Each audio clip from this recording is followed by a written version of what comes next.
नमस्कार, जय हिंद, जय भारत। चलिए सभी बच्चे जितने भी हाई स्कूल के हैं, आज त्रिकोणमिति का तीसरा वीडियो हम अपलोड कर रहे हैं और आज हम शुरू कर रहे हैं exercise. Most important total NCERT book में जो प्रश्न हैं उन्हीं को हम सॉल्व करने जा रहे हैं और ध्यान से देखिएगा। इसके पहले हमने 2 वीडियो अपलोड कर दिया है और वो वीडियो आप जा कर के प्लेलिस्ट में देख सकते हैं। तो पहला सवाल देखिए क्या है। पहला सवाल ये है हमारा कि यदि त्रिभुज ABC में कोण B समकोण है और AB बराबर 24 सेंटीमीटर, BC बराबर 7 सेंटीमीटर, तो निम्न के मान ज्ञात कीजिए। Question number 1 sin A into cos A और दूसरा sin C into cos C। ठीक है, तो सवाल आप समझ लीजिए। अब समझाने के बाद हम आपको सवाल हल करवाने जा रहे हैं। तो देखिए कैसे हल करेंगे। नंबर 1 हल, देखिए पहले हम फिगर बना लेंगे। क्या बना लेंगे? फिगर। और फिगर के बाद हम सवाल हल करना शुरू कर रहे हैं। तो यहाँ देखिए ये आपका फिगर है, बस फिगर से बनाइए, ज़्यादा अच्छा रहेगा आपका। यहाँ हम बी कोण समकोण कह रहा है, तो हम पहले सीधे सीधे जहाँ 90 डिग्री है उसको हम बी कर देंगे। इसके बाद ए इधर कर देंगे, सी इधर कर देंगे। सी आप इसकी जगह यहाँ भी कर सकते हैं, ए को आप इसकी जगह यहाँ भी कर सकते हैं। बस आपको ध्यान ये देना है कि आपका जो जिस कोण को कह रहा है समकोण है वो 90 डिग्री के पास होना चाहिए। इसके बाद ए बी आपको दिया 24 सेंटीमीटर कर दिया गया और बी सी आपको दिया हुआ 7 सेंटीमीटर। ये 7 सेंटीमीटर बी सी दिया हुआ है और 24 सेंटीमीटर आपको ए बी दिया हुआ है। इतना हो गया। अब देखिए हमने आपको बताया था कि त्रिकोणमिति के जो मान हैं, अनुपातों के मान हैं, जब समकोण त्रिभुज की सभी भुजाएं मालूम हो तब मालूम होता है। तो यहाँ से देखिए आपके पास 24 और 7 सेंटीमीटर दे रखा है। तीसरी भुजा जो सबसे बड़ी भुजा होती है कर्ण, ये नहीं मालूम है। तो इसको मालूम करने के लिए सबसे पहले हम पाइथागोरस प्रमेय का यूज करेंगे। तो पाइथागोरस प्रमेय क्या कहते हैं, ज़रा देखिए कि AC का स्क्वायर यानी बड़ी भुजा की स्क्वायर बराबर होता है छोटी दोनों भुजाओं के वर्गों का योग। तो 24 का स्क्वायर प्लस 7 का स्क्वायर। ठीक है, ये AC स्क्वायर बराबर क्या होगा? 24 का स्क्वायर। अब 24 का स्क्वायर कितना होता है? ध्यान दीजिए, हम 24 के यहाँ पर गुणा कर रहे हैं। 24 गुणे 24, तो 4 चौक 16 और 4 दूनी 8 1 9, 2 चौक को 8 और 2 दूनी 4। ये आपका टोटल हो गया 6, 9 8 17 और 4 1 5, 576 हो गया 24 का स्क्वायर। और यहाँ 7 का स्क्वायर 49 49 हो जाएगा। तो AC स्क्वायर बराबर क्या हो रहा है? देखिए 6 9 9 6 15 और यहाँ 7 4 11 1 12 और 5 1 6 625। इसलिए हमारा AC बराबर क्या हो जाएगा? √ 625। मतलब AC बराबर हो गया आपका 25। ठीक है, तो AC यहाँ कितना हो गया आपका? 25 सेंटीमीटर हो गया है। जब ये मान आपको मालूम हो गए तो अब हम sin A और cos A का हल करने जा रहे हैं। पहला सवाल, अब देखिए sin A और cos A, तो sin A और cos A दोनों का मान निकालेंगे। तो यहाँ आपको ध्यान ये रखना है कि जब sin A की बात हो रही है, जब sin A की बात हो रही है तो हमारा A और 90 डिग्री को मिलाने वाली जो रेखा होती है, अर्थात ये वाली रेखा आपकी क्या हो जाएगी? ये आपकी आधार हो जाएगी। क्या हो जाएगी? तो हम इसको आधार यहाँ लिख लेंगे।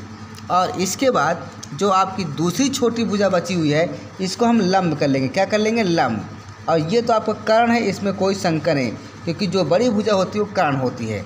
ठीक है, तो अब यहाँ से हम sin A की मान क्या निकालेंगे? देखिए sin A into cos A है ना, यही सवाल है। तो sin A की वैल्यू क्या होती है? लंब बटे कर्ण होता है। लाल बटे कक्का से आप क्या था ना, लाल बटे कक्का से आपको LAL बटे KKA, लंब बटे कर्ण बराबर साइन होता है। तो यहाँ लंब कितना 7 है और कर्ण कितना 25 हो गया, गुणे cos A बराबर क्या होता है? आधार बटे कर्ण, तो आधार 24 है और कर्ण आपका कितना है? 25 है आपका। ये हो गया आपका सवाल। देखिए यहाँ थोड़ा सा मिस हुआ है, ये sin A और cos A का अलग अलग है मान निकालना था। ठीक है, sin A और cos A का अलग मान और sin C और cos C का। तो यहाँ से sin A का मान आप देखिए क्या 7/25 हो गया और cos A का मान कितना हो गया आपका? यहाँ इसको अलग लिख देते हैं। cos A बराबर हो जाएगा आपका 24/25 यहाँ ना लिख करके हम यहाँ लिख देंगे। तो ये पहला आपका साइन ए हो गया और ये काश ए का मान हो गया। ठीक है, अब आपको ध्यान ये रखना है कि सेकंड वाला जो है उसमें क्या कह रहा है, उसमें कह रहा है साइन सी। तो साइन सी का मान देखिए क्या हो जाएगा, साइन सी का मान जो हो जाएगा, अब यहाँ देखिए साइन सी की बात हो रही ना, तो जब साइन सी की बात हो रही है तो हम क्या करेंगे, इस फिगर को देखिए, ये फिगर तो हमारा वही रहेगा, ये फिगर हमारा वही रहेगा, बस थोड़ी सी अंतर है, यहाँ ए है, यहाँ बी है, यहाँ सी। अब ध्यान ये रखना है, ये तो 7 सेंटीमीटर है कि बदलेगा नहीं, जितना साइड है उतना ही तो रहेगा। ये 24 है, ये भी नहीं बदलेगा, और ये 25 आपको, ये भी नहीं बदलेगा, है ना। अब यहाँ ध्यान ये रखना है, साइन सी की बात कर रहा है, तो जब साइन सी की बात कर रहा है तो हम यहाँ पर ट्रिक कर लेंगे। और अब जो साइन सी और यानी एंगल सी और बी, ये 90 डिग्री, एंगल सी और एंगल बी, इनको मिलाने वाली जो रेखा होगी ये आपकी अब आधार हो जाएगी। क्या हो जाएगी, आधार। और ये आपकी लंब हो जाएगी, और ये तो आपका कर्ण ही रहेगा, है ना। तो अब यहाँ से देखिए साइन सी बराबर क्या होता है, लंब बटे कर्ण होता है। तो लंब यहाँ 24 है, कर्ण 25 है, तो इसकी वैल्यू हो जाएगी 24/25। इसी प्रकार से काश सी की वैल्यू, तो काश सी बराबर क्या होता है, आधार बटे कर्ण। आधार कितना 7 है और कर्ण कितना 25, तो आधार बटे कर्ण 7/25। तो ये चारों आपके आंसर निकल चुके हैं। पहला आपका साइन ए निकल चुका है, दूसरा आपका काश ए निकल चुका है, तीसरा आपका साइन सी, और चौथा काश सी। तो ये पहले क्वेश्चन का आपका हल हो चुका है। अब इसके बाद जो दूसरा क्वेश्चन है उसको देखिए, वो दूसरा क्वेश्चन क्या है। ठीक है, तो दूसरा क्वेश्चन मैं पहले लिख दे रहा हूँ, उसके बाद हल कर रहे हैं। दूसरा क्वेश्चन देखिए, ये चित्र आपको दे दिया गया है PQR, और यहाँ आपको ये फिगर बना दिया है, तो इसका मतलब 90 डिग्री है, अर्थात क्यू कोण समकोण है। PQ 12 centimetre, PR 13 centimetre. Question ये है tan P माइनस काट R का मान क्या होगा। तो यहाँ से सबसे पहले हम QR निकालेंगे। तो QR के निकालने के लिए क्या करेंगे, पाइथागोरस प्रमेय लगाएंगे। क्या लगाएंगे, पाइथागोरस प्रमेय। तो पाइथागोरस प्रमेय क्या कहता है, इसको अगर हम x मान लेते हैं, x, तो x का स्क्वायर प्लस 12 का स्क्वायर बराबर 13 का स्क्वायर, ये होता है। यानी दो छोटी भुजाओं के वर्गों का योग बराबर होता है कर्ण के वर्ग के बराबर। अब यहाँ से x स्क्वायर बराबर हो जाएगा 13 का स्क्वायर माइनस 12 का स्क्वायर, अर्थात यहाँ पर x स्क्वायर बराबर हो जाएगा 13 प्लस 12, कोष्टक में अलग अलग कर लेते हैं, और 13 माइनस 12। ये फार्मूला हमने लगा दिया। एक फार्मूला हमारे पास होता है ए स्क्वायर माइनस बी स्क्वायर का। तो यहाँ एक्स स्क्वायर बराबर क्या हो जाएगा, 13 और 12 कितना हो जाएगा 25, और यहाँ 13 माइनस बराबर 1, अर्थात एक्स स्क्वायर बराबर 25, अर्थात एक्स बराबर √25 अर्थात 5। तो यहाँ से एक्स बराबर कितना हो गया 5। अब यहाँ से हम सबसे पहले क्या निकालेंगे, हम यहाँ सबसे पहले निकालेंगे tan P। तो tan P बराबर क्या हो जाएगा, देख लीजिए।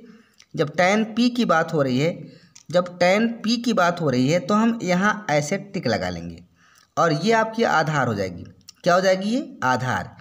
तो जब ये आधार हो जाएगी तो हम यहाँ लिख लें हल्का सा आधार, ये आधार हम लिख दिए, और ये आपका लंब हो जाएगा। इसके बाद ये तो कर्ण है, तो tan P बराबर क्या होता है, लंब बटे आधार। तो लंब यहाँ 5 है, आधार आपका 12, तो यहाँ हो जाएगा 5/12। ठीक है, इसके बाद काट R है, तो काट R, जब R की बात होती है तो हमारा ये आपका आधार हो जाएगा।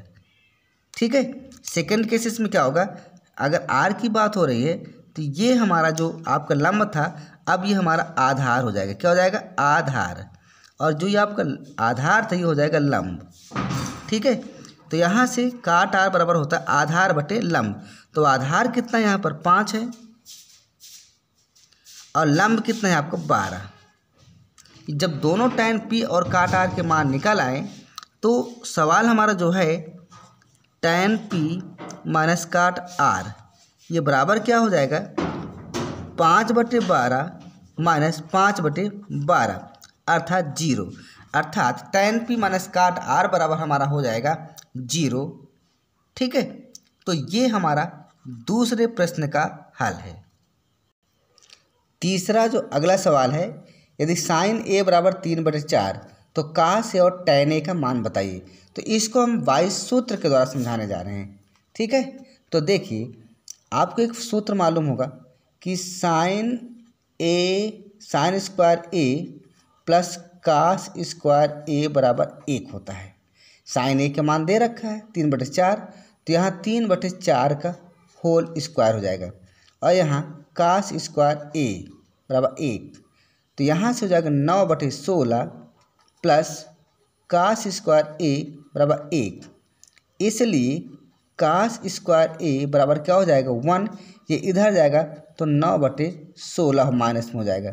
इसका एलसीएम लेंगे 16 हो जाएगा। यहाँ 1 मान लेते, 1 का भाग 16 में देंगे 16 बार जाएगा, 16 का ऊपर गुणा करेंगे तो 16 हो जाएगा।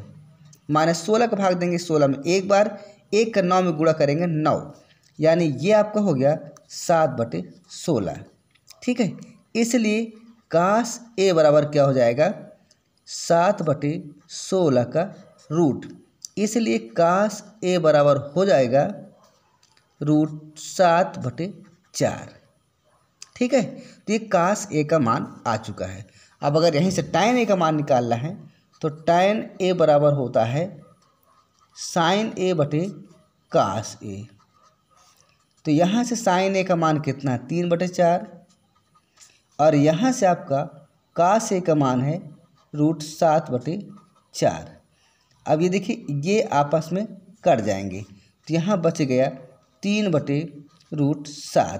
तो ये हमारा टैन ए का मान है और ये हमारा कास ए का मान है, ठीक है। इतना समझ में आपको आ गया होगा।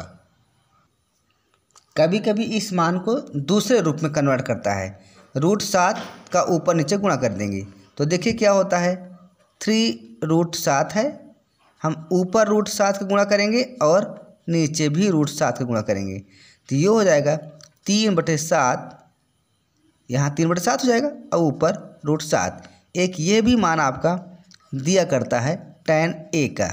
तो ये दोनों आंसर आपके सही हैं, कोई डाउट नहीं, चाहे इसको लिखो चाहे इसको लिखो, ठीक है। अगला चौथा सवाल है 15 काट ए बराबर 8, तो साइन ए और सेक ए का मान ज्ञात करना है।